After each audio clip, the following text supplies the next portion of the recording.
goody, here it comes. Welcome to the Cinema Psycho Show. You are interested in the unknown, the mysterious, the unexplainable. That is why you are here. Oh my God, don't stop now! With your hosts, Brian, John, and Elaine. Welcome to the Cinema Psycho Show, the madhouse for film freaks and film fans of all types. I'm your host, Brian Coddington, joined by my fellow co-hosts and filmmakers, John and Elaine Woolscroft. You know, we always leave out film fucks. I think that... Film fucks? Yeah, film freaks, film fans, and film fucks. I don't co-sign on this. I'm a film fan and a film freak, and that's where I draw the line. I like film fudge. I like film freak. Yeah. I'm a fan of that. I'm not saying we're replacing it. Right. I'm letting you know where I stand. That's all. You're saying that you like... You don't... You're saying you want to fuck fans. Maybe film foos. Whoa. That got intense. Like, you know, Mr. T. Mr. T. Yeah, film foos. Film foos? Maybe. Yeah. Maybe. Yeah. We're getting a little better. We're getting a little better. We're on episode 46. Wow, 46. We're inching closer to episode you want to know 50. something crazy? April 1st will mark 1 year. What? On the 1st? Is that really it? That's amazing. I'm actually dead serious. Now, yeah, I mean, April 1st is special for other reasons. I'm getting married on April 1st. We will be celebrating. I thought you were just excited for April Fool's Day. But we will be celebrating your marriage on the 1st That's right. of April this year. That's right. I didn't get an invitation, though. Yeah, you did. We didn't want to tell you, John, but nobody wanted you there. I got lost in the mail. I know. I need to have John there. Okay. But no. I was looking at our Libsyn stats today, and I noticed that it goes all the way back to April 1st. That's and I'm amazing. like, I love it. We've made a year almost. Super appropriate. Super appropriate. So cool, guys. We're going to talk about R-rated movies today. The highest grossing R-rated movies. Mm-hmm. And our movies in general. Yeah, too, talk a lot well. about like the rating system and how it can help or hurt things. But we have a little tidbit for you guys. News bit. A little news bit, and I think its greater context is a little bit more interesting than the actual announcement itself. Na na na na na na na na na na. I can quit whenever I want. we're gonna get sued now for that because I used too much of that song. Yeah, or maybe because you're an asshole. So if you guys haven't heard the news, what John is trying to say is that Ben Affleck has released a statement basically this week saying that he has just recently done a stint in rehab, for alcohol addiction. Did you seriously call him quitter? Yeah, he gave up. Quitter. Jesus Christ! Come on. I missed this. You and me trying to say something serious, and you just shitting in my Cheerios. It's a good time. I mean, what we do on the show. Not quite. The past couple episodes, we've been pretty serious. I know it's been pretty serious.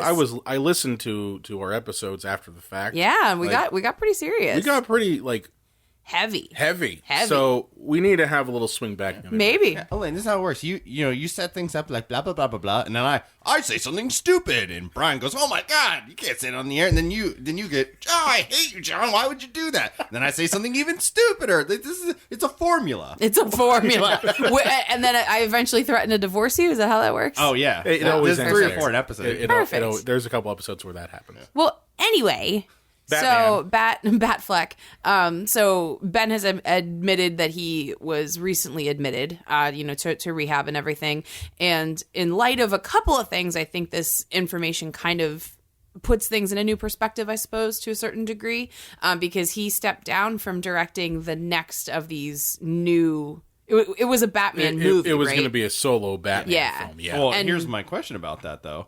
Did he step down because he had a problem and they asked him to maybe step down? Or did he just read the script and went, oh, hell no, this is a pile of garbage? Or was it the second one and he's saying it's the first one because he doesn't want to burn any bridges? It probably is a combination. horrible addiction, guys. Don't you feel bad for me? Don't you feel so bad? Well, think about it. I mean, this is joking, but at the same time, it's partially serious.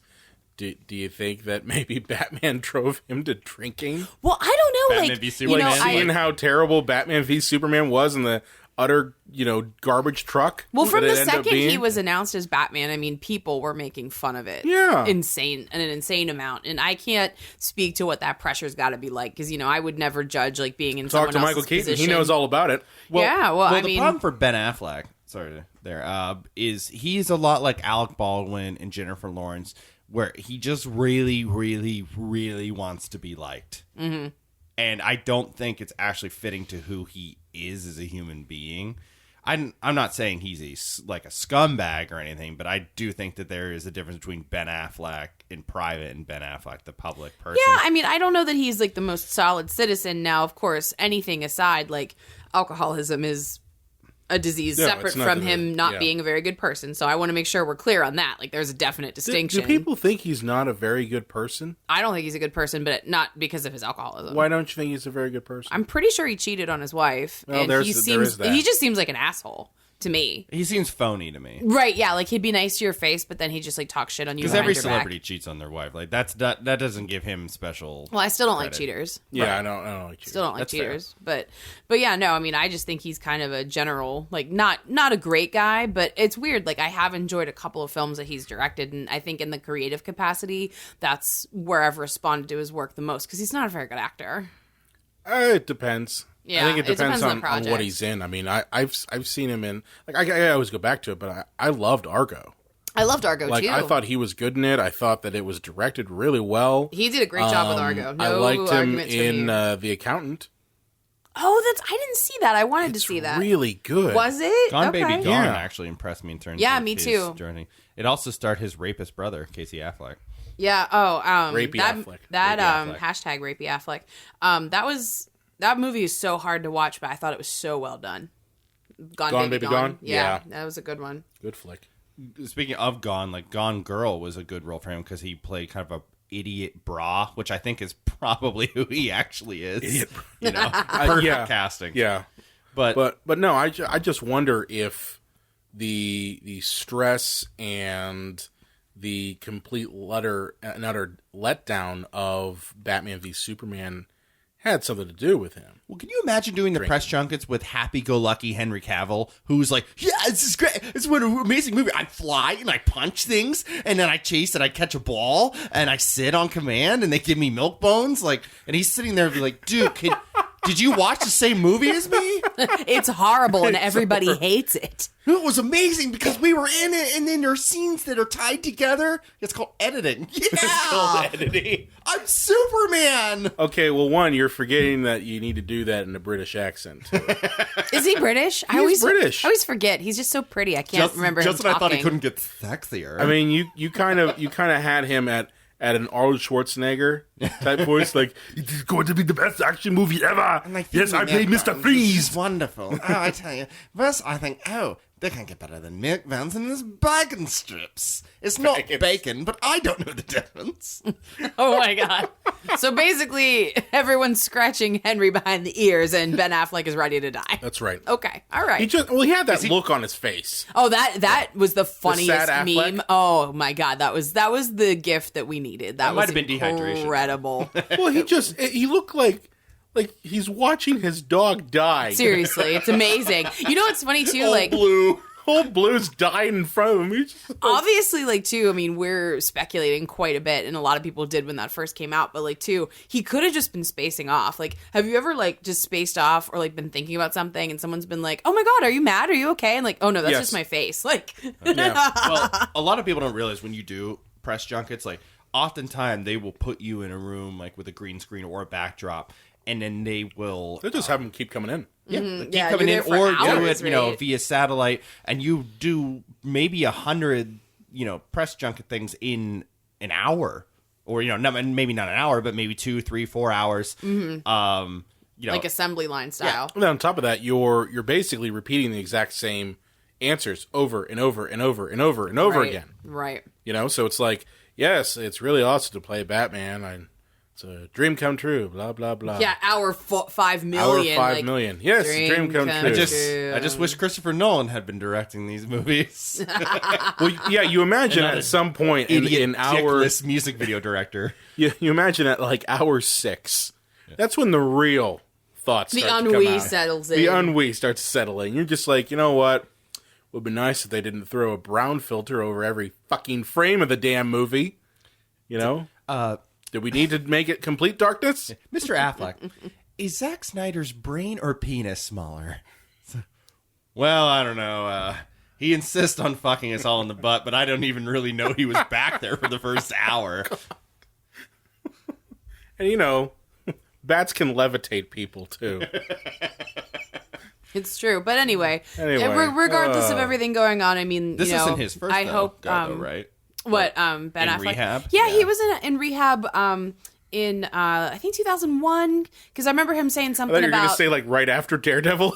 Well, you know what's crazy? Like he was I'd have to be 29, drunk to film that. so he was younger than we are now. The Yeah. first time he went in, and like he said, he was just like 29 and just like kind of being a douche and needed to like quote unquote like get his head on straight, which I don't think is quite the way to approach recovery. I mean, but he seemed like he really kind of played it down. But I hope I mean, he has like 3 kids. I hope for his sake, and their sake, that he's taking it seriously. And I think he probably is. Yeah. I mean, if he's taking the time to, because here's the thing: let's say, like, all joking aside, okay, I'm glad that he got the help. Yeah, me too. Me too. Like I said, I don't think he's a good guy. It's very difficult. But let's say, like, he did step away from it because of this issue. Mm-hmm. That's a responsible thing to do. It definitely is, and he very easily could have. Kids. He very easily could have said, "Well, it's really important for me to direct this Batman movie, and I have to be Batman, and blah blah blah." And I mean, I know there's talks of him stepping down from that one too. I know, I saw that of him stepping down from being Batman, which I think a lot of people would be okay with. Yeah, maybe. But glad he's getting the help he needs. Yeah, hope he gets all nice and recovered so he can douche another day. I mean, I don't have to be the guy's best friend to wish him well on that. You know what I mean? Like, I hope he's okay. I'm not a monster. Just wearing a unicorn hat. Yeah, dude, it is cold in here. Look like a monster. It's cold in here, and this thing is warm, and it has pockets for my hands to keep me warm. I'm sorry. I wish there at times like this. I wish we did a video podcast instead of an audio one. I mean, we did do it. We did do a Facebook Live with it, and John, you kind of fellatioed. And everyone's gonna see how snuggly I am. Very classy of you. Yeah, it was classy. This is from Smoko. If Smoko wants to send me cool unicorn shit, they're a retailer. If they wanted to send me cool unicorn shit, I would be totally into that. Yeah. I will sell out. I don't care. Give me unicorn shit. Those are nice mittens. My grandma used to duct tape oven mitts to my hand so I wouldn't masturbate. Speaking of oven mitts and masturbation, should we go to our plug for Epicast? Oh, Jesus Christ! Segue. I don't see. We're trying to know. Did that not work for you? That was not a good transition. You're usually the king. I'm so baffled. I mean, oven mitts and masturbate. I mean, I guess. There's not many ways to transition to Epicast, so I decided to go the opposite route. Go and just complete 180 and just have one that didn't work at all. Excellent. Good to know. Because I'm an ass. Okay. All right. Well, good to know. I think we could maybe. I think we can throw it to Epicast. We'll throw it to Epicast. We'll be back with our R-rated episode right after this.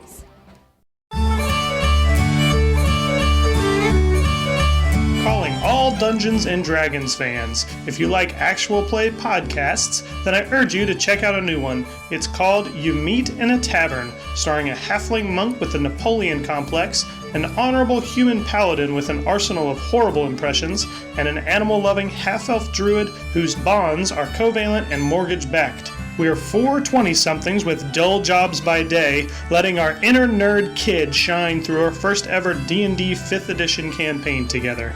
Come listen to our quest on iTunes and follow us on Twitter at YMIA Tavern. That's You Meet in a Tavern, because every good story starts in a bar.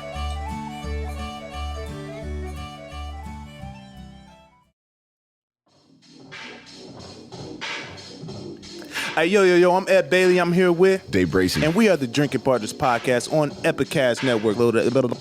Fucked it up. Make sure you check us out, man. We got the Comedy Fuel, which is really supposed to be beer fueled comedy podcast, but Craft fuel beer potter. Craft beer fuel pot. Motherfucker, right, man. I'm gonna have to write that down. What up? Craft fuel beer podcast. Yeah, craft fuel. Craft brew filled craft beer fuel podcast. Okay. Craft brew fuel. Craft beer fuel comedy. Those are not 4 words that you say normally. All right. Craft brew you knew that I was gonna fuck up. You knew. Craft Beer Fuel Comedy Podcast. All right, so Craft Beer Fuel Comedy Podcast on. You can find us on epicastnetwork.com/partnerspod. You can find us at partnerspod on Facebook, Twitter, and IG. And you can find us on iTunes, Stitcher, and Libsyn under Drinking Partners. Yo, if you ain't heard and if you don't know, Drinking Partners is the crew, Epicast is the family. Make sure you check us out, man. And we're back. That was a message from our network, the Epicast Network. That was specifically from the Drinking Partners podcast. Now, did we pick them because Ben Affleck has a drinking problem? Rude. No. Hey guys, call Ben Affleck's agent up. I don't think he should be on that podcast because it might cause him to relapse. I picked them for our kind of like bit because here's the thing. We have a whole bunch of these little like Epicast like sound bites, and every week we kind of pick which one we want to throw in there. And I picked the Drinking Partners one because they had one of our guests on their show. I'm talking to you, Jason Sauer, of Most Wanted Fine Art. I was listening to you on the Drinking Partners podcast. Mm-hmm. Good job. Mm-hmm. Cheers to you. But we had him first. Yeah. It's true. We'll let those guys in the YouTube comment section first. We had him first. Yeah. But definitely check them out. Check out the Epicast Network at theepicastnetwork.com. Well, drinking often leads to sloppy seconds, does it not? Yeah, I guess so. Sorry, Jason. Sorry.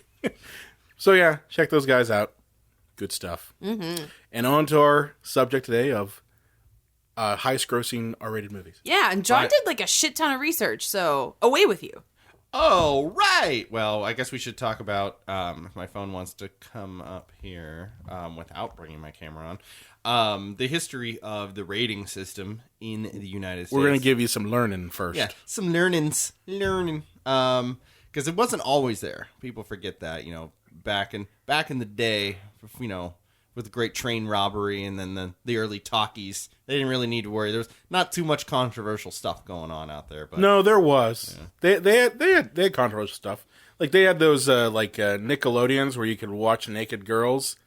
Like little them showing their ankles. Yeah, no, seriously. Like back in the day, it was porn, but it was like a flip book.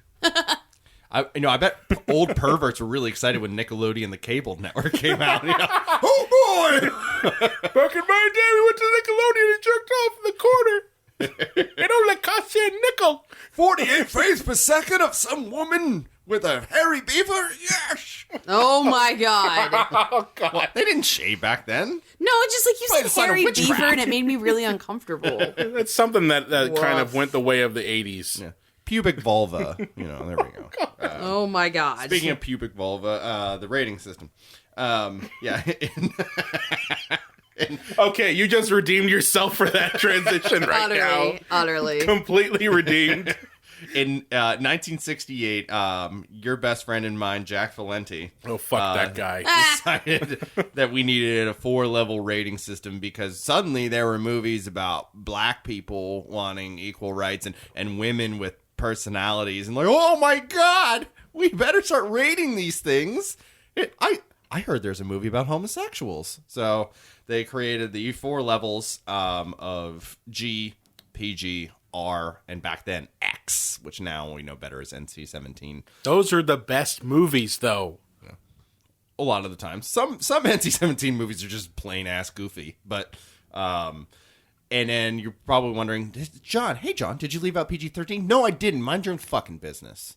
PG-13 didn't come along. That was a little serious there, man. Like, you got intense. You got intense. It wasn't that was. I think Raiders of the Lost Ark created PG-13. Well, Temple of Doom. It was Temple of Doom. That's right. Temple of Doom and Gremlins are the catalysts for the PG-13 rating, and then they brought that in. And the first PG-13 rated movie was Red Dawn. And can you explain a little bit as to why PG-13 was introduced? Well, a lot of times PG, it's basically they're saying, okay, it's not a Disney movie, it's not G, but it's not a hard enough movie for an R. So PG is a very broad encompassing. Until there was PG-13, it was probably the biggest place for movies to sit at, of varying degrees. And Temple of Doom is just a sad movie and hearts being ripped Temple out of and Doom, kids by the being beat way. up. Oh, I love it, but it's not a Right. PG movie. Gremlins has violence and blood. You had a time period. Fluids. Well, lots of fluids. What I like to see is that PG-13, like when it first came out, that was during a time period where films from notable like family-friendly studios like Disney, they had movies like Dark Crystal and movies like Something Wicked This Way Comes, and those movies are not children's movies. They used to be scary. They were used to have scary scary as movies. shit. Yeah, totally. Like Disney doesn't like to talk about that era, but like a lot of those movies were very dark, very adultish. Well, I heard a quote from Walt Disney. Now, this is not word for word, but basically to kind of surmise the quote was, it's okay to go dark because that makes the light mean something. So it's okay to be a little dark in the movie because then when it's a happy ending, you've justified it. Right, but I mean, like, especially in that era, like this, I look at that as pre-Little Mermaid, because Little Mermaid was kind of like the turning point where... For their second golden era. Yeah, the second golden era. Like, I Do viewed they that call as it the point. Renaissance? I have no idea. Forget. There's I know like I know they names for the termed it, movements, yeah. but I always viewed the 80s, especially with the exception of Little Mermaid, that's late 80s. Those were dark films coming out of Disney. Like, I think you had Return to Oz was Warner Brothers. But there were a series of movies that came out from studios that were family themed, but they were darker films. And I think PG-13 kind of catered to those particular films. Obviously Batman was PG-13 when that came out. And that's considered a comic book movie. Batman Returns, that movie, like if you base your ratings on like tone, Batman Returns probably should have been an R because that movie. I don't look at that as a.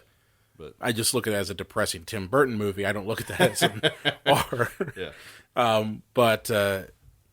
mean, it's just interesting how the ratings kind of came to be. So please continue your history lesson, Professor Wollscroft.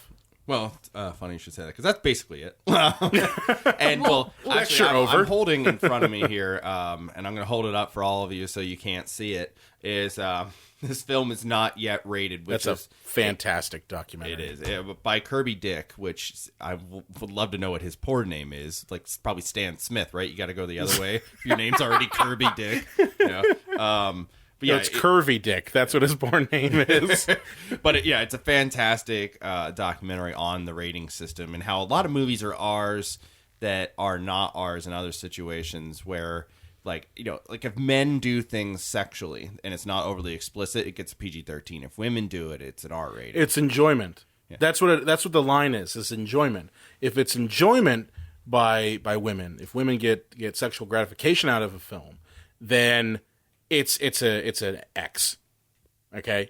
If it's men, it's an R. Puritan American and the difference is, and that's like they'll say, oh well, and they actually explain this in the documentary that they have like board certified people and they're all parents and they're from the community and blah blah, and it's all bullshit.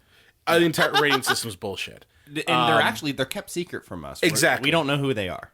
That's so messed up. They're unemployed Midwest housewives. I don't. Well, I think no. The difference is they're wealthy, unemployed Midwest housewives. Yeah. They're not. Poor people. People actually see the movies. They're just puritanical assholes.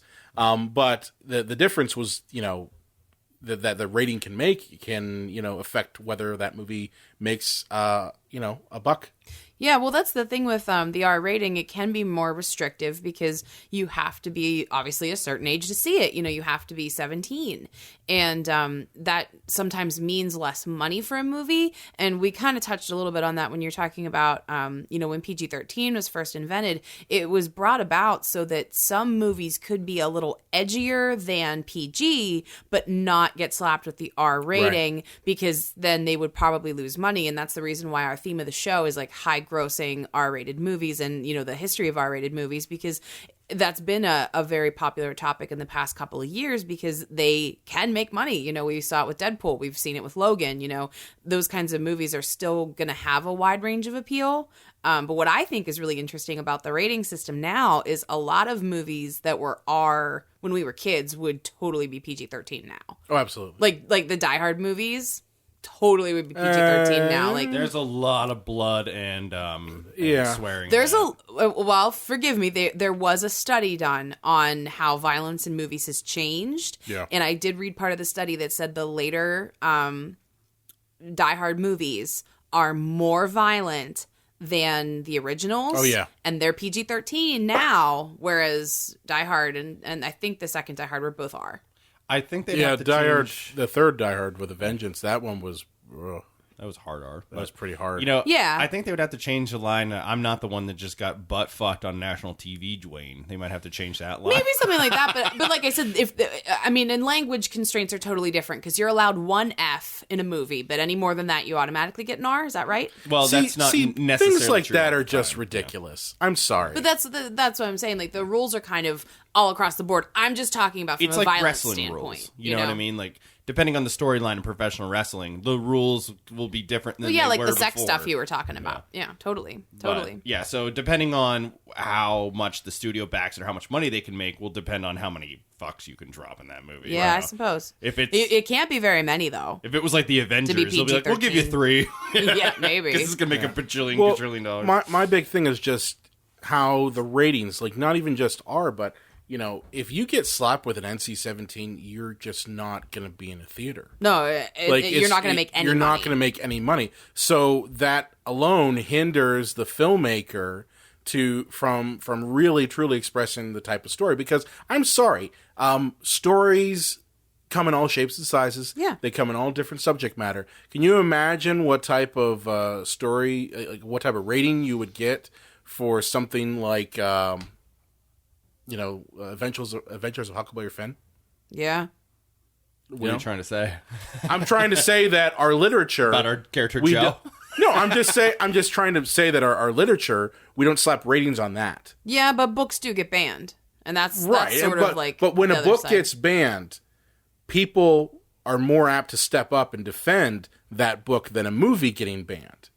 You know what I mean? Mm-hmm. Like Do you mean by like purchasing the book? Because they're not teaching American Psycho in middle schools. You know? What I No, mean? I'm talking about, okay, American Psycho is able to go ahead and, it's able to find a market, and it's able to get it to Yeah. the people who would or are apt to buy Yeah, it. The it's problem I true. have with the rating system is that the way that the studio system is set up is that you can't really, get into the theater. And maybe it's that this was more relevant 10 years ago. Right. When you didn't have like Netflix and all sorts of shit streaming like that. and all kinds of information, But it's yeah. just set up in a way where if you don't fit that little category of R or PG-13, your movie doesn't exist. It's true. Now, our theaters aren't allowed to show unrated movies, No, right? they can. Or do they just have to say they're unrated? They can. Well, most they theaters choose are not chains. to. Yeah, so they choose not to. It's- Yeah, that's true. When you go to like AMC or Cinemark or something like that, these Right. are gigantic chains. Yeah. That's true. So they're like Walmart. You know what I mean? That's what I'm saying. Is it's not that they will never explicitly say that an NC-17 can never be showed here. What they will say is we're choosing not to show that film. Just for whatever bullshit reason. Or they can go, and appeal to the ratings board to get it turned to an R, and then we'll show it. Like, that's my problem is, if a book had that situation, people would be outraged. People would say, this is un-American, this is unconstitutional. Yet, we allow that financially with movies. If you don't fit that rating, then your movie doesn't exist, you're not allowed to collect a profit off of it, and you're pretty much fucked. So you have to water down your idea and curtail your speech to fit the little boxes. I mean, studios do that quite a bit just for financial ends. Like, you look at two big movies from the 80s that were remade recently, Total Recall and RoboCop. Yeah. And they were made...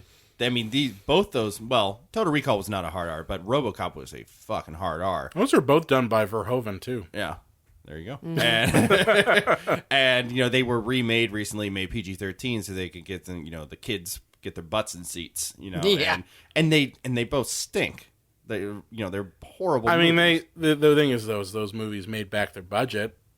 Yeah. Oh, I mean, and that's all they care about. That's all they care about. PG-13 because that way they could make money off of it. If they made a RoboCop remake and made it R, they're not going to make their nearly as much money as they do PG-13. So they just neuter the movie and the whole idea. And it's funny because it's almost like the exact opposite. Like PG-13 came about to kind of help artists tell a better story. Yeah. And now it's almost like a neutering tool to make more money, which I think that it's such a bummer because it did come from like earnest and honest places of trying to get better art out there. I'm a fan of getting rid of the rating system completely. Yeah, I mean, so I say that, and think about that. Like, I mean, obviously, if I was a parent, I would want to know the content of entertainment.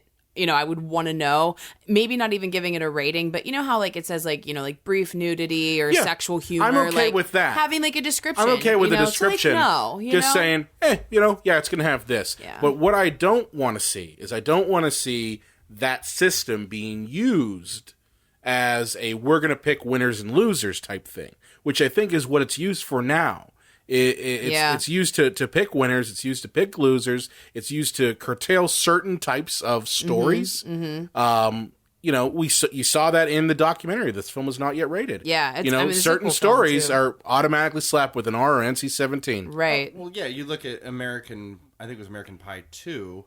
A character can have a finger jammed up his asshole until he ejaculates, but that that's PG-13. Yeah. But Boys Don't Cry. One of the characters in that, it's just a close up on her face, but she has an orgasm. Yeah. And it's rated NC-17. Well, the difference is one is a drama and the other one is a comedy. Well, one of them's male, one of them's female. Well, that too. That's the thing, But I think the type of genre that you're dealing with does have an effect as well. I think if it is a comedy, it's more apt for people to say, "Oh, well, it's a gross out comedy. That makes more sense." Like think of what the hell movie was it? The parody of the Scream movies. Scary movie. Scary movie. Yeah. Yeah. There's a scene where the one girl's on top of him and he ejaculates, and it's like she's plastered on the fucking ceiling. And that's considered science. No, but that's considered it's not science. But I mean, that's considered an R. Yet if you had that sort of thing happen in a dramatic film, it would be NC-17. That's very true. Because context is so important when talking about the rating system. But context is kind of a murky thing to even begin. But what do you guys think? What movie or franchise or movie would be made better with an R rating? PG-13. What do you guys think would actually be improved if they went just full R? Batman. I seriously believe that there are a lot of stories from the Batman comics that could really be told well in film if they were R. Yeah, I would say in general, I mean, we've seen that R ratings can really... They don't necessarily deter from a great comic book movie if the movie's really good. And I think it does allow things to be a little edgier. So I think, Brian definitely saying like Batman, like I think those stories are very conducive to that. I would just generally say like, I don't think we should be afraid of making a comic book movie R anymore. Just no, because, I don't. And two, I think like... No. I think every scary movie should have to be R, or else it's not fucking scary. Yeah. You know what I mean? Like, when you see a scary movie as PG-13, you're like, well, this isn't going to be scary at all. No, you know it becomes, well, this sucks. And it's like, yeah, it's not good. That's what it comes down to. Well, just to play devil's advocate, wasn't Rosemary's Baby PG? Or was that R? Well, can you look that up for me real let quick? me look Rosemary's Baby. Although, wait a minute, Rosemary's Baby maybe came out before the rating system. Yeah, it came out in the 60s, so... Yeah, that might have been 1967 or 66. So it was 68. Oh, so it would have had a rating. It was rated... Drumroll, please. R. Yeah, it was rated R. Well... Which makes sense. Never mind. I mean... Hold for editing. It makes sense. I mean, it was about, demon rape. Yeah. But, you didn't say any demon rape. But, I think... It actually, on the IMDb, it says plot keywords: Satanism, rape by a demon, incubus, devil worship, rape by a demon. No, I'm not kidding. Like, it actually says that on IMDb. Why not? Because why not? I think Beethoven would have been much better with a hard R. You mean the movie about the fucking dog? Yeah. I was going to say, like, are you talking the Gary Oldman movie, or are you talking about the dog? Movie. Yeah. The dog movie? You know, have everybody swear a lot, have the dad have a heroin addiction, and maybe the Charles dog Grodin just starts saying, "The fucking dog, I'm going to kill it." You know, and he's like, "Oh, man, I can't wait to get laid tonight." And the dog's like, "Speak for yourself, you fucking moron." You fucking asshole. And he smokes cigars and stuff. No, but So you make Beethoven kind of a talking dog, basically? yeah, Make him a talking dog who swears a lot. Maybe he raps. I don't know. I just kind of He's just a new version of Beethoven. He walks around the street shooting people. Yeah, Grand Theft Auto style. maybe fucking Beethoven, but for the poster you put a star instead of a U. And he's like Edgy. He's So got that edgy. pose, you know, like my word to your God. mother pose on the thing. Well, let's talk a little bit about our history with R-rated movies, because this is something I tease you about a lot. You know, obviously because we're married and we have conversations every day. You know, John actually saw our movies like at a very young age. Oh, and, same and here. my parents were very strict and they did not let me, because John was like, you know, we were just talking about it before we started the show today, and was like, John's like, you know, like maybe just for some talking points, like think about the first R-rated movie you ever saw. I don't know, because I wasn't allowed to see them until I was allowed to see them. So I don't. What? How old were you when you were allowed to see an R-rated I was in movie? 8th fucking grade in the Holy theater shit. to go in the theater. In the theater, it was Cruel Intentions. That was my first R-rated movie in the theater. And I imagine Kath fought you on that one. And tooth and nail. And I thought really hard about I'm trying it. to think, is that a good one to kind of cut your R-rated chops on? Well, a lot of it was like sex, R-rated, and language. Yeah, but it wasn't you know? a whole lot of nudity in that one. he says in a disappointed tone. You saw Ryan you see Phillippe's Ryan, butt? you see Ryan Phillippe's butt, and 14-year-old me was I'm not talking into about that. that kind of I was nudity. cool. No, all nudity matters, Brian. Like, you can't just All pick and nudity choose. matters. Oh, I didn't mean it like that. I'm sorry. I did not mean that as like a. Never mind. No, I mean like Pick girl and choose nudity or what? boy. all lives matter, Elaine? Yeah, that's not what I meant. That is not what I meant. That's what she meant. shitty. 100%. That is shitty. She didn't just put her hand over her mouth like, oh, fuck. No, seriously. I'm so mad right now. But no, I mean, you can't just not think that that's like nudity, because it's. I think this just became the greatest episode ever. But no, Ryan Phillippe's butt is still totally valid, all right? It Okay, is okay. perfect and like juicy. And what was my point Whoa. originally? I forget. No. It's a better actor than he is. But I was really thinking about it. I was going to and say, your unicorn I horn is think- rising. getting longer and stronger.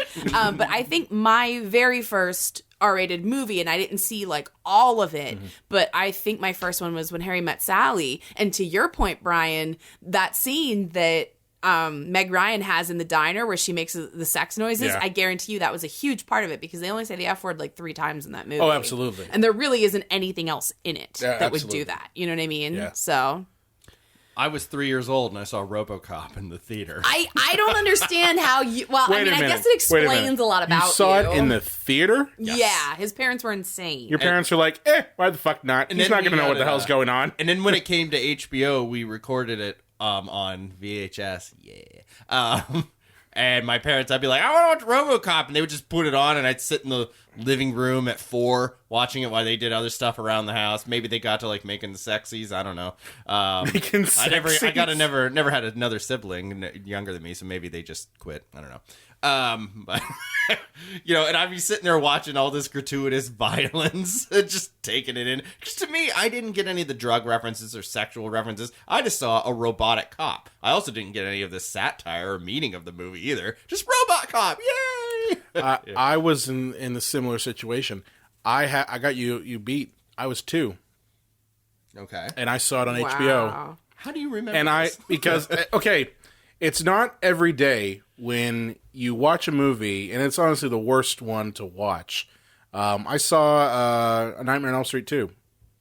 That's right. You've told me this. I've told you that. Right. You saw the subconscious game one. Yeah. But the thing is this, I remember it because that was not only my first R-rated movie, that was my first horror movie ever. And that kind of helped shape the path I'm on of making horror movies. So, I mean, like, that one in particular, and I remember it was on HBO.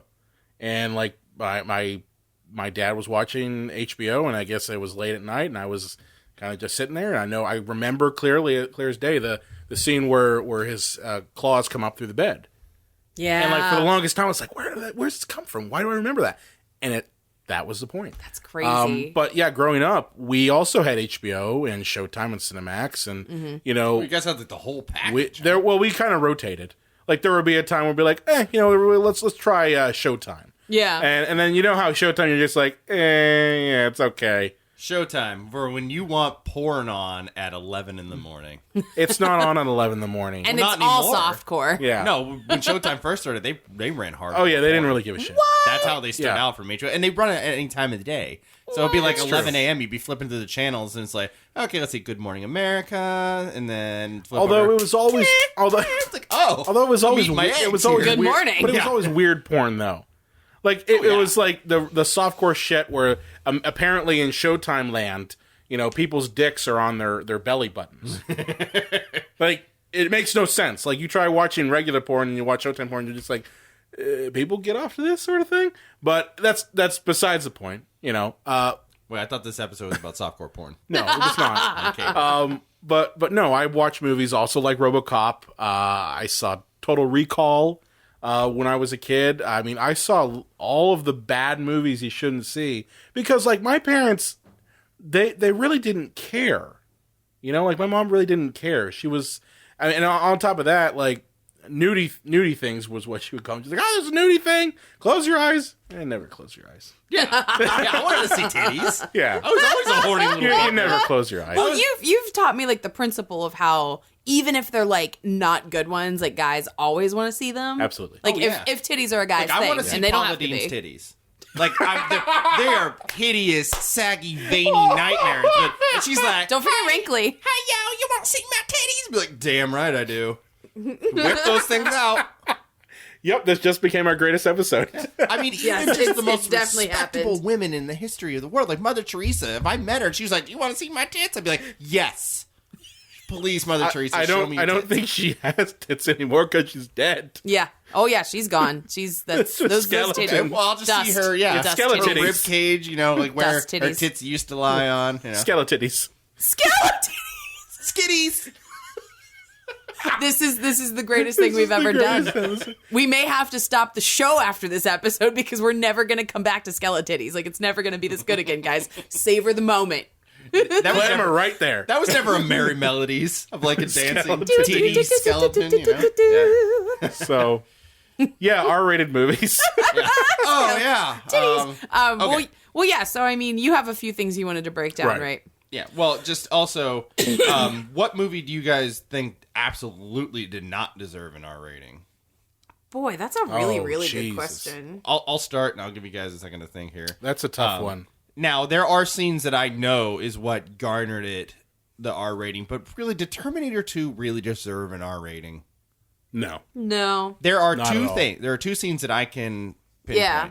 The scene where the blade goes through the milk and into his mouth, and there's lots of blood, and it's graphic looking. And the That's scene, such a cool shot. I know. It really is, though. And the scene where the T-1000 puts his bladed finger through the security guard's eyeball. Yeah, That's that's it? pretty gross. Well, think about it. There's no sex. Yeah. I mean, because What's the language thankfully John like? Connor and Arnie never got involved. Yeah, there's not much language. And most of the violence is robot on robot. Yeah. Robot on robot. I like that.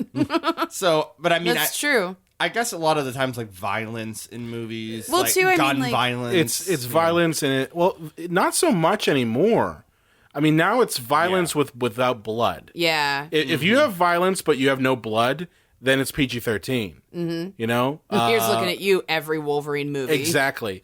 But if there's violence and you show blood, well, Makes a then big it's an difference. R. Yeah. Well, I think in context, too, I mean, Terminator 2 is a very bleak film. And like Brian was saying, since it is a very serious drama, maybe that had more weight to it, I suppose getting shot in the face, even if you are a robot, could get you an R rating. Like when he pries open the elevator and Arnold shoots him in the fucking face. Maybe. That might get you your Yeah. R rating. Even though he's a robot, he still got shot in the face with a shotgun, It's true. For me, I would say Blade. Really? I didn't think Blade really needed an R. Okay. They would have to have recut it, but yeah. I mean, I guess for me, I know we automatically say, well, look at all the violence, the gruesome shit, and the all the blood and all that stuff, but it's not really that bad of a movie. I don't even think language-wise it's that bad. Some motherfuckers are always trying to ice skate uphill. Well, that's my thing. I don't think that the greatest line in the movie history. F-bombs, warrant an R-rated movie. I really don't. I think most. I really go back to it. I look at these movies and I'm kind of like, you're picking winners and losers based on a couple of swear words or a couple tits being shown. I'm sorry. Blade was not a very well-known property. If it had been X-Men, they would have dumbed it down to a PG-13. Yeah, but I've seen Blade a million times, and I really don't think that it's an R-rated film. Yeah, it's got some swear, big deal. I just wanted to just make a kind of blanket statement here, too. We're not saying that we would have preferred these movies as PG-13 or think they should have been dumbed down to get that rating. No. Just saying that, we just don't know why they were R. Right, because like we said, in this day and age, getting slapped with an R rating means that your film might not do as well and isn't necessarily a favorable element, just for a good movie to not make that much money, Lost Boys is another one that I don't think needs to be R. Oh, that's a good example. Yeah, that's a good example. I didn't even realize that was R. Yeah. That's an R-rated movie. That's funny. Wow. That's funny. Yeah. Again, violence. Yeah, well, I mean, too, like I said, there have been a couple of significant studies where they've looked and been like, things are way more violent now, guys. Movies that were, PG-13 now would have been R then. Dead. Oh, yeah, I love seeing what they can get away with every week. Like this week, last week, they pulled this guy out of Hey, spoiler alert. No spoilers. I promise, no spoilers. Well, but they pulled a guy out of out of a dashboard, windshield of a car, and he just ripped in half. It was just and they showed it. Yeah. The thing is, they could just he was a zombie. So yeah, but they pulled his foot off because he was decaying, and then they tried to pull him in the middle. That's the same line. That's the everywhere. same line of bullshit they use for Evil Dead. Yeah. So did you ever wonder why in Evil Dead 2, there is no blood? I never you never thought saw about it. blood. I You never always thought saw about it. green shit or black shit. And the methodology that Sam Raimi used was that the ratings board would automatically slap Evil Dead 2 with an NC-17 rating if it showed blood. So they didn't. They just changed the color of the changed the fluid. color of the shit. That's all they did. Incredible. Well, Nintendo has always been the very family-friendly video game company. That's true. And I got Resident Evil 2 when they ported that from PlayStation on Nintendo 64, and you have the option to change the blood color, either blue or green. So when you're shooting zombies, they could have blue blood coming out instead. I want red blood. Yeah, I want red blood. I've never changed it. I want green. Green's awesome. No. So obviously Nintendo. This isn't choose your own blood. It's just blood's blood. Nintendo. Choose your own adventure, damn it. Wieners about it. So. Yeah, that's funny though, John. How it can make such a difference, But so just taking a look here at the some of the top grossing R-rated movies of all time here. Unfortunately, number one at the top is the Mel Gibson snuff film, Passion of the Christ. That is the highest grossing R-rated movie of all time. Because a lot of parents justified it. Well, it's violent, but little Billy needs to see it so he knows what Jesus did for him. Yeah, that's a great movie. Let's celebrate the murder of someone. That's cool. That movie was torture porn. That movie was torture porn. Yeah, it really was. There's nothing godly about that. It's called, you're literally watching someone get tortured for 90 minutes. You know? Remake that movie and not have it be about Jesus, every parent group would be like, this is the most vile, disgusting thing I've ever seen. No, seriously. Imagine if they took The Matrix, okay? Because The Matrix is kind of like the classic allegory for Jesus, right? And imagine if they took that and they had a scene where Neo gets tortured, okay? For the half of the movie. And you're seeing it, every little bit of it. People would be furious. Mm-hmm. Instead, in that movie, Lawrence Fishburne got tortured with exposition. You human beings, you're the only creature. It's like, when's the next action sequence? But yeah, I saw that movie because I want to see what all the hype was about. I didn't. And I enjoyed the extreme violence because I love violence. And that's the only pleasure I got out of that movie, not being a religious person at all. And also knowing a crappy movie when I see one, I did enjoy the extreme amount of violence in it. So that was the only redeeming thing for me. I went to see it because all my friends and like my hometown, I think I was like 19 maybe. So I was still hanging out like with people from my hometown a lot, you know, and they all wanted to see it because they're all extremely Christian. And I was just sitting there like, I'm not Christian and I don't like, I mean, I wasn't offended by the violence, but I was like, there's literally nothing in this movie for me. I'm like looking at my friends, they're just like crying and like having this moment. And I'm like, I want to go home. Everything is stupid. See, I refuse to see it to this day. Yeah, I mean, I didn't have a problem with it due necessarily, to the anti-Semitism in it. Yeah, and that's totally valid, Ryan. I mean, sorry, I don't blame you. Sorry, not happening. Yeah, no, I get it. And honestly, if you're like, oh, you have to see it. You know, here's the thing, though. The passion was, it's not even in the Bible. It isn't. It's not there.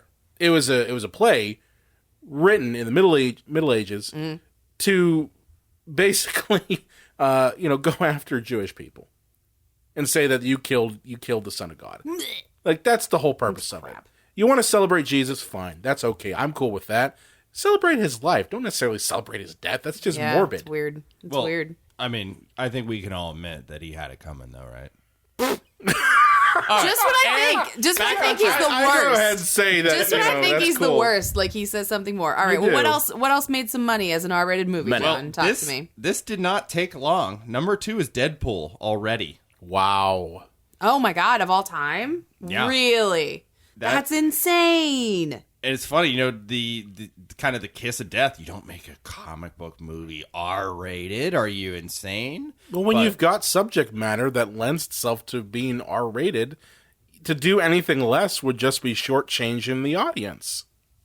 Sorry. It's true. Because, well, Brian, to your point, I'm actually just trying to scroll down here. I don't even see Blade anywhere near the top. I know that was a comic book movie, but it was R, so it probably did not get anywhere near. I don't think it was top rating. I mean, it made a lot. I mean, it made its gross was about $70 million. Yeah, so it's probably Jesus. A little bit lower. But its budget was 40. Its budget was 45. Wow. Oh wow. Wow. So that's 1998 money. And so they probably did another 45 on marketing, so that movie probably lost $5 million. American Sniper, obviously, a war movie, so that's gonna get a lot of attention. And a very serious story too. The Matrix Reloaded. Why is that movie R-rated? Because the violence is very gun centric. I think that matters. Not so much in Matrix Reloaded. Reloaded didn't have nearly as many guns. No, actually, the Matrix, the first one, had more guns. And they kind of swapped it up because, I think they got that backlash because of all the gun violence, and especially because of Columbine. Sense. Because Columbine happened in 99. Oh my God, that's right. So I think they swapped. Was it after The Matrix or before? What? Columbine? That happened after. That was April. Matrix came out, I think, in March. Okay. I wondered. Of 99. So yeah, I knew they both were 99. I just couldn't remember which one was first. Yeah, but I think with Reloaded, because you even watch it, and you're just like, why is no one using a gun nearly as much? And they end up using swords and all the other kinds of shit. Yeah, you know what? I blocked it out. That's right. You're totally right. I remember my buddy Brian just coming all over the room when he saw the trailer and Morpheus had a sword. He would spin. Another friend named Brian, by the way. I'll be honest with you. I was geeking out over the trailer for Reloaded. Well, it's just funny. I didn't know any different then. Yeah, well, it's just funny because John, when you were like, I don't know why, and I thought the end of that sentence was going to be why it made any money. Because that movie's kind of because there are people like me. Well, people love the first one. Exactly. I was never super into the Matrix movies, but when I was younger, I liked the first one. Yeah. So I went opening night for Matrix Reloaded, and I went, wait, what the hell is this? Yeah, right? I went opening night, and I was in the corner of the front row. And I was 17, so I didn't have to have a parent buy me my ticket for that R-rated movie. Not that I saw kids from high school who were younger than me, though, who were with friends and no parents. So I don't really think that Tinseltown and Erie was really watching that too closely. As long as they look like older than 8, give them a ticket to the next Yeah, movie. you would spend like all month trying to grow like facial hair so that they didn't card you or anything like that. Even though it came in patches, and you're just like, oh well, I guess it'll work. Little fuzz is better than none. Yeah, you know what? Glasses and an English accent, and they'll sell you beer. You know? It's true. No one Good questions day it. to you. Yeah. Just go up like Henry Cavill. Oh boy, beer's so good. I like to drink a lot of them, and when I do, I piss a lot and I fall down. One time I woke up in the bathroom of a Mexican food restaurant. They were mad. You forgot the accent, though. Forgot the accent. Damn it. They were mad. They would not box up my toaster. Okay. And then 6 and 7 on here, or no, excuse me, 5 and 6 are Hangover and Hangover Part 2. And Hangover Part 2 just a little bit lower than the original film.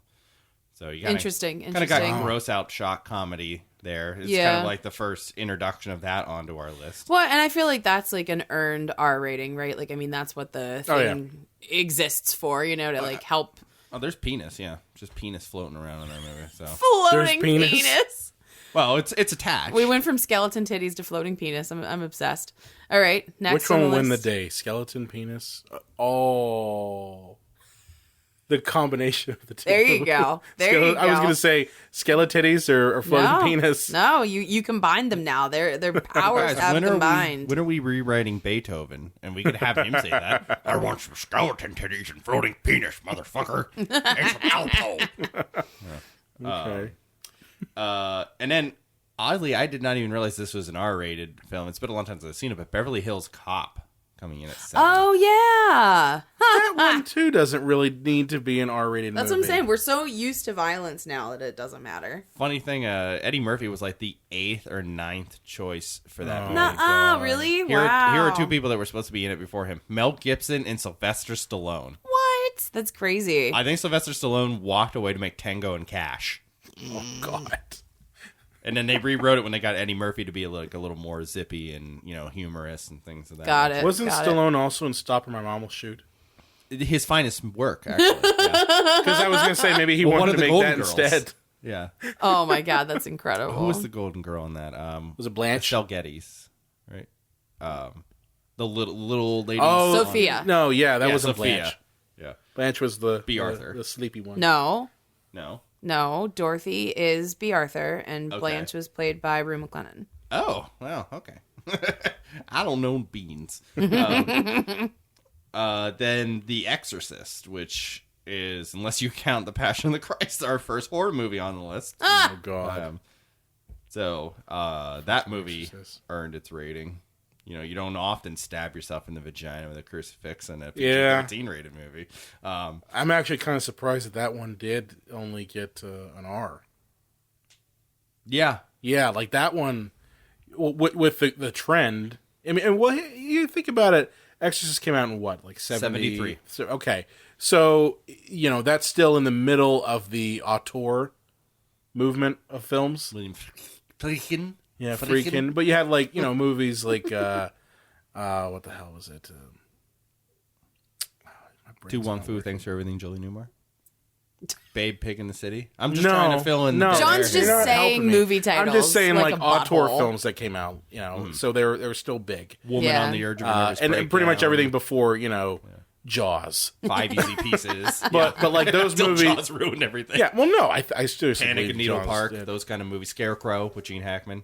Those kind Yeah, I'm just running off movies You're now. just running off movies now. But Some they're of kind my of like favorite on movies. task now. But the idea, Yeah, Midnight Cowboy. yeah, the idea is that those are more like, you know, raw films. You know, they aren't necessarily polished, you know, studio type films like Jaws and Star Wars and those types of things. Yeah. So they were maybe more apt to make that an R instead of an NC-17 or an X at that time. And then number 9 is Ted. It's because, you know.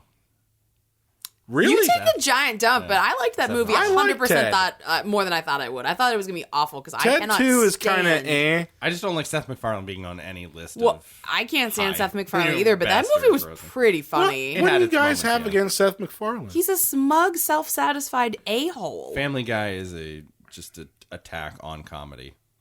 I love Family Guy. I still watch it. We're still friends. Oh, we can wow. we can dislike You it. guys are Simpsons people, huh?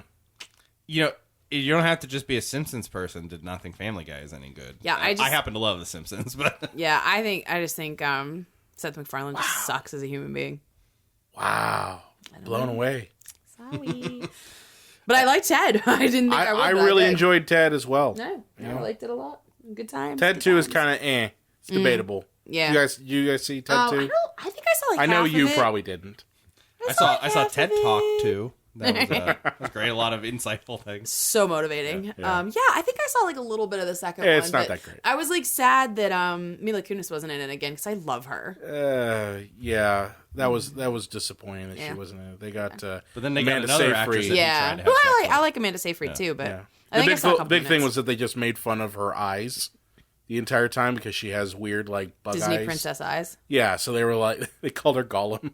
No, that's so mean. I just imagine Seth MacFarlane sat around with a notepad. He's like, "Who are actresses that I want to have sex with?" And then we'll narrow it down to ones most likely to do it, and then we'll cast them. You know?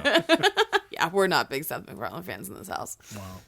I don't love his jazz albums. Yeah, I will say this: A Million Ways to Die in the West was terrible. Oh, I heard it was awful, like absolutely awful. although Xfinity for their like talking remote ads, he used that movie in the ad. It's like you guys It was want to probably pick a better super movie? cheap to get the rights to. Well, it's I probably because the title's so damn long.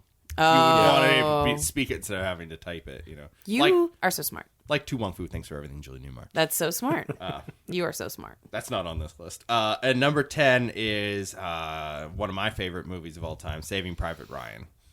Which Yeah. And that makes sense. Like a war movie would be That makes really sense. violent, you know, get the R rating. Extremely violent. Yeah, you know. I could see No, that. that makes a lot of I could see sense. that.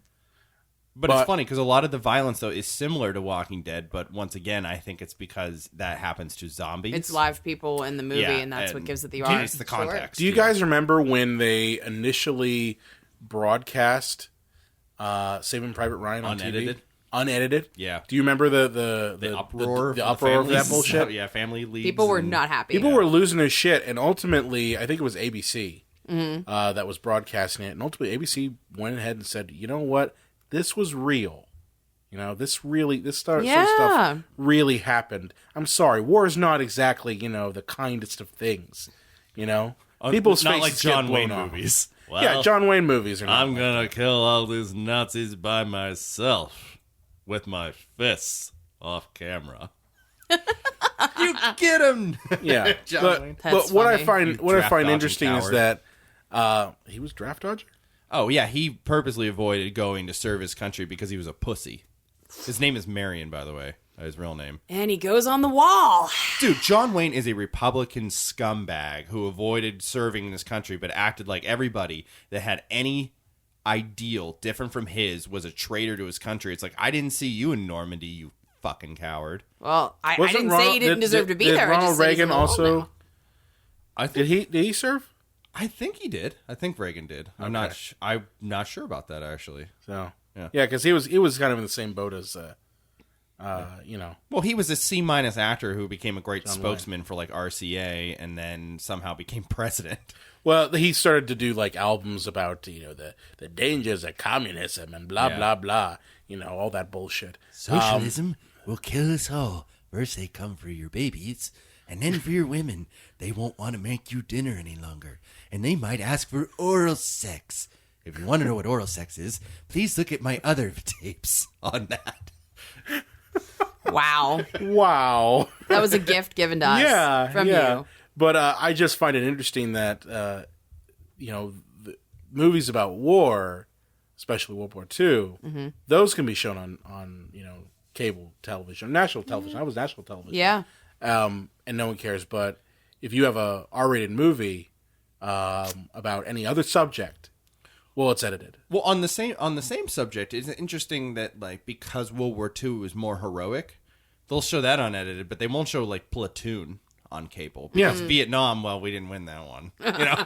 No, but it's a complete double standard. Like that's kind of why I really have an issue with the ratings in general, and I think it it quite literally is hindering free speech. And I think that's what it's like ended up doing. Like, you know, we talked in the beginning of the show, and I've mentioned now a couple of times, like, I think it's become a way to like cut movies down and to prevent them from either having their full content or reaching a full audience, you know, one way or the other, depending on what rating they're given. So, well, you know, some of the movies that we mentioned here, the ones based on religion and American heroism are okay. We can run those on TV, or we can show those to kids in schools, you know, because it's important for them to see given that. much more of a pass on that sort of thing, of course. And Brian, you asked why didn't, Exorcist get an NC-17? I think it's because it is, at the end of the day, it is pro-religion. Yeah. And no, you're absolutely correct. You're absolutely correct. It's a horror movie with the, oh, well, God triumphed over the demons. You know, that sort of message. And absolutely, that's probably the reason why. I also think it is because it was pre-Jaws and pre the real manufacturing of blockbusters. It's true. And you did get that auteur movement that still was there with like Easy Rider. That was the movie I was trying to think of. Oh, yeah. You know, where those movies did deal with harder subject matter. But they were popular, you know, that sort of thing. So, I really hate the rating system in general. I can't stand it. I just think it gets in the way. I think it has become that way. I understand parents want to know. Yeah. But here's a simple thing. For any parents listening. Don't be like our parents and just put HBO on and just let it roll, because we're gonna watch it, and that's really the thing too. Up next, real sex. Ooh. well, that's the thing too. Is parents listening, for all seriousness, grow the fuck up. I'm sorry, your kids are gonna find out about these sort of things eventually. Okay. They're going to be exposed to things like violence. They're going to be exposed to things like sex. You know, the important thing is that you put it in a context that they understand, that they don't become desensitized to it. Yeah, like watch it with your kid. Watch it with your kid and explain to them, this is, it's fantasy. Yeah. It's not real. Fiction. It's fiction. Yeah. Okay. And just understand that this is reality. The reality is that, I see a lot of people get up in arms with nudity in films and TV. Well, we're taught to be ashamed of our bodies. We're taught to be ashamed of our bodies. It's a Puritan absolutely. way. But the fact of the matter is that we wouldn't be here if there wasn't some nudity involved. Wait, what are you trying to say? John just cut a hole in the sheet. Oh, God. Did my parents have sex? Yeah. So I thought what you did is you ate a couple magic beans, you prayed to God, and then the next morning the woman farted out a baby. Yeah. Oh, you got that all wrong, dude. We'll talk later. So my problem is that, in our society, our media has been presented to us in a desensitized way. Okay, you're either given too much violence and no sex. Like I've seen people like get up in arms over the act of lovemaking in movies, but they won't care if someone gets their head blown off. Right. Yeah. And that again is like our national attitude towards sex in general. Yeah, which I'm personally, I'm okay with both being shown.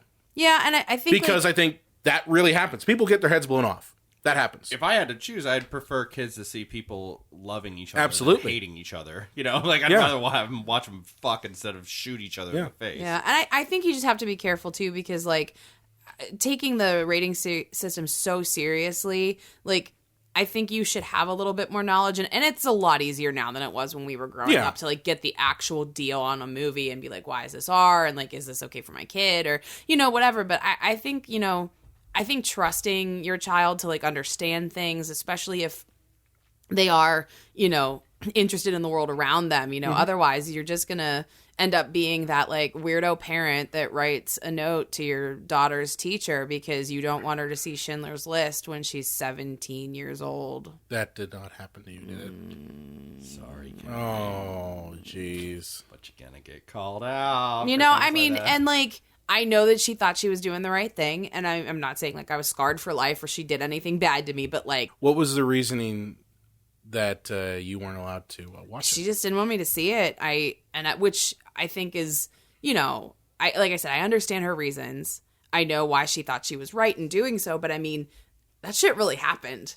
That was like the only thing in the entire curriculum of that class that like was even based in any kind of truth because the teacher was an idiot and he told us Yeah. wrong stuff all the time. And that was like the most accurate thing I would have seen all year in regards to World War II and the High school Holocaust, history you know? teachers are the worst. Oh my God, the worst. So, but what was a shame though is like, she kept like sending these notes to the school of how she didn't think it should be required and like she didn't want me to see it and blah blah blah and like, you know, like you're putting me in an awfully tough spot, you know, when you do that, you know what I mean? Yeah, So see, here's the thing. I think everyone needs to see that because ignorance causes history to occur again. yeah, and I think like if we're kind of seeing that now. yeah, You know? well, and too maybe Well, the mass deportation, you can't get all those people out at the same time, so where do you store them? Well, large structures that they can't leave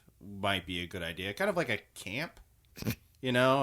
yeah. That's what I'm saying. Ignorance, and I know that people, that's why I have issues with the rating stuff, because it causes people to see like, oh, well, this stuff is unpleasant. Well, I'm sorry. Life is unpleasant and sometimes. I don't think that you're doing anybody any favors by indirectly telling them that they're too fragile to handle something that's of real life. Do you know what I mean? Like, you know, watch something with your kid. Now, I mean, if something is, say, like, just torture or violence porn, then maybe it's not real art, and maybe nobody needs to see that anyway. Sure. You know? But for something that... But at the same time, I think you, as a parent, you just say, okay, well, you know, there's a difference between Hostel, okay? Yeah. And Schindler's List. Oh, my God, of course. Okay. Both are technically horror movies. But I think in either case, you know, I think it's One's really real. important that, you know, you kind of consume media like with your kids and, you know, and even if they don't want to, like, talk to them about shit. Be like, hey, so like the movie last night was kind of heavy. What did you think? Well, that's you know? the thing. I think there are parents out there who don't have the time or skills to do that. And like my mom had plenty You know? of time because, you know, she was home with me, Yeah. which I'm grateful for. But I think like in my case, it just was like the only child over shelter syndrome, you know, like just like protect her from But everything. I think it's also indicative of the TV or the iPad now is the babysitter. You know, That's And a big problem It's now, a matter like Of I know course. for me and John, I'm assuming it was kind of with you. The TV was kind of the babysitter. Mm-hmm. You know, TV was on. Video throw games HBO, for John, too. Video games too. Somebody has to kill the babysitter. But I mean, you joke, but I mean that was pretty much reality for a lot of people, and I think it's a matter of parents need to get back to being parents and putting the world around them, and that includes the media, and that includes the situations that they'll experience in context. Yeah. Okay. That's the problem. That's what's missing is if more people who complained about certain movies or certain TV shows took that energy and devoted it to explaining those things to their kids, I think we'd be a much more accepting society than we are now. Yeah. Oh yeah, that would be a huge parental step. You know? And I have to say This has another been a message from your Uncle Brian. But another thing I would say, like one last thing before we close out the show, because you know we've talked about R-rated movies and stuff, but like don't bring your fucking baby to an R-rated movie. And I know some theaters won't let you do it. Like after 6, like no. I enjoy a good matinee now and again. Don't bring your fucking kid to an R-rated movie ever because they cry and they're upset and it's an R-rated movie. And I don't care if they're scarred for life. I don't give a shit. But they're crying and distracting me, and it's horrible. Well, I mean, honestly, there should be a rule that they were never allowed in. babies that would are be not amazing. allowed into movie theaters. That would be Hey, amazing. if anybody's gonna piss their pants during a movie, it's gonna be me because I got the big soda. You know what I always mean? get the big soda. I think one time, what movie were we in? You peed like 3 times, and it was a long movie. Okay, well, I gotta ask, did you do your pre-pee? Oh yeah, you got You got a have pre-pee. to. Yeah, and the thing is, I try not to. You don't know what the pre-pee is? Pre-pee. I don't have a hose. Is this like a dude thing? Well, No, you it's just- you a get any movie extra goer fluid thing. out. Yeah, You take a shit and you take a pee before the movie starts. A so pre-pee. you don't end up in The Dark Knight Rises where you set a land speed record for dumping ass. I've never seen you move so fast in my life. I was ever. so excited for that damn movie, and then like he gets out of the hole, and I'm like, something's coming out of my hole, and I'm like, we're about to get some sweet third act action, and I'm like, I gotta go, fucking run to the bathroom and just unleash hell. Yeah, well, we're older now, John. It's not always optional. Well, sometimes your body decides for you. I think what you should do with movies that are over 2 hours long. So like when you get those epics, you know, adult diaper. Do it. I It's think hardcore. I don't think that there's any shame in that. No. And I mean, hey, commitment. if you got an adult diaper, you can get 2 big sodas. Although it depends on the consistency of like when you shit. Like I don't want to have to clean shit off my balls. Whoa. Whoa. This has just gone downhill so far. And I think that's we're where it done, ends. guys. I think we're Let's done. write this into the next Beethoven movie. I got shit on my balls. It gets the R rating there perfectly. Awesome. Oh man, you guys. Nice work. Okay. So be sure to like us on Facebook, Twitter, Instagram, Google Plus at Psycho Show. Elaine, where can they find you at? You can find me at LA_Croft on the Twitter machine. On the Twitter machine.